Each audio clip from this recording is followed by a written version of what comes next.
Le Christ, Jésus, sur la croix, a eu ce sentiment. Il a mis des paroles.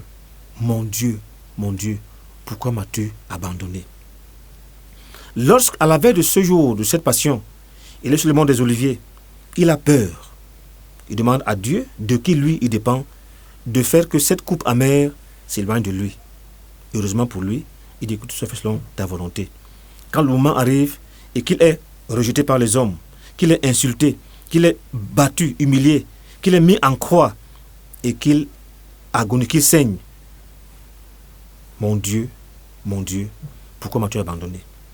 Et dans notre vie quotidienne, quand il nous arrive des intempéries, des bourrasques, les tempêtes, quand nous nous sentons vulnérables, quand nous échouons, quand notre vie chavire, quand notre vie ne prend pas de sens, nous pensons, à tort ou à raison, que Dieu nous a abandonnés. Nous nous sentons plus en sécurité. Lorsque une femme perd son mari et qu'elle n'est plus en sécurité du fait qu'elle n'a plus de mari, quand des enfants perdent leur père, quand un homme perd son épouse, il va se sentir abandonné, le complexe de l'abandon. Et il peut donc arriver que dans sa vie qui suit, dans les choix qu'il va faire de la nouvelle conjointe ou du nouveau conjoint, il recherche un conjoint qui va jouer le rôle de protecteur, celui qui va le rassurer, celui qui va le protéger contre les intempéries. Donc il y a en ces personnes-là un grand besoin d'affection, un grand besoin d'amour. Ces gens qui aiment être câlinés, qui aiment être dorlotés, le besoin de protection. Et quand ce besoin n'est pas satisfait, ils se sentent abandonnés. Donc on appelle cela le masque du fuyant. Je veux dire le masque du dépendant. Il se comporte ainsi de manière automatique pour compenser la peur d'être abandonné, la peur d'être seul, la peur de devoir assumer ses choix et ses actes. Il va rechercher ceci, de la compagnie. Et il y a des gens qui ne peuvent pas supporter d'être seuls.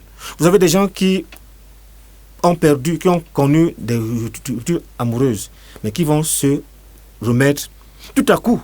Pourquoi? Ils sont incapables d'attendre un temps, parce qu'ils ont peur d'être seuls. La peur parfois même de mourir. En vieillissant, ces gens-là ont peur de se retrouver seuls et de mourir. Pourquoi? Parce qu'il y a en eux un grand sentiment de vulnérabilité. Alors, comment venir à bout de ce sentiment, de ce complexe, de ce syndrome de l'abandon? C'est encore une fois, comme avec les autres, de savoir qu'on a cette blessure, l'identifier, s'informer sur elle et de changer notre mécanique interne. En se disant, parce que l'abandonné pense qu'il n'est rien sans les autres. Effectivement, nous pouvons être quelque chose sans les autres. Évidemment, l'homme a besoin de vivre en société, mais nous ne sommes pas obligés chaque fois de nous en référer aux autres pour vivre, pour respirer, pour souffler. Et ce sont des personnes qui, on va le voir, on l'a vu, sont dépendantes sur le plan affectif. Apprendre à se détacher, apprendre à rester seul pour justement retrouver nos points d'ancrage, nos sources de force et d'énergie. Voilà quelques pistes pour venir à bout de cette blessure d'abandon, qu'il n'est pas question de nier. Il n'est pas question qu'on se juge, mais il faut qu'on la reconnaisse et que nous voyons comment briser la mécanique infernale qui nous fait agir de manière automatique, mais en réalité qui nous empoisonne la vie. La blessure de l'abandon, le complexe du dépendant, apprendre à devenir indépendant, apprendre à se confier à soi-même, avoir confiance en soi-même, en ses propres forces, en ses compétences, en sa capacité à venir à bout, apprendre à se connaître, apprendre à agir, apprendre à s'assumer.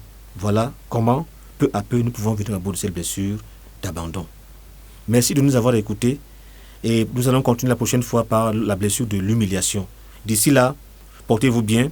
Je m'appelle Pat Mabé, votre ami, votre coach, auteur, conférencier et formateur.